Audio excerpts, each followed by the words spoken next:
It was a strong set of results. Net profit rose 7% to £931 million. But Old Mutual believes that its four main units can perform better if they're unlocked from the group. So the group has served its purpose, but the structure is trapping value. We've now reached a natural point of evolution where change is both required and possible. Our desired end state is four strong but independent businesses which are well capitalized, able to build on their competitive positions and take advantage of the growth opportunities in their respective markets. New EU regulation is also making it more costlier for big groups like Old Mutual to operate.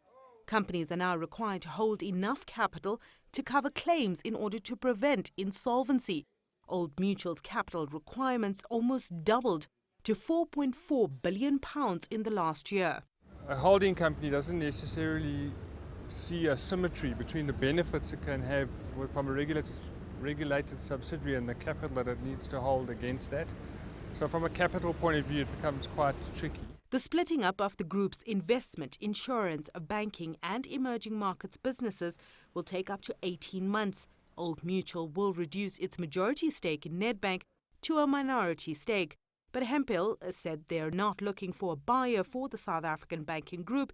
Instead, shares will be distributed to shareholders. We envisage that we will do this primarily by way of a distribution of Nedbank shares to the shareholders of Old Mutual, and do not intend to sell any part of our shareholding in Nedbank to a new strategic investor. Nedbank reported a strong set of financial results, but when added to the group, it showed a decline due to currency depreciation.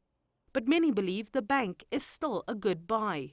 I believe that with strong government support, including, for example, the DFIs in South Africa, capital should be made available to strong black business interest to acquire this. If you take Nedbank, almost 30% could be in black hands if everything goes accordingly. And if Nedbank or Old Mutual could be persuaded not to distribute those shares to its shareholders. Old Mutual's got many shareholders, and you wouldn't want a fragmented share register because it would be difficult to galvanize all those shareholders and put them on the same page.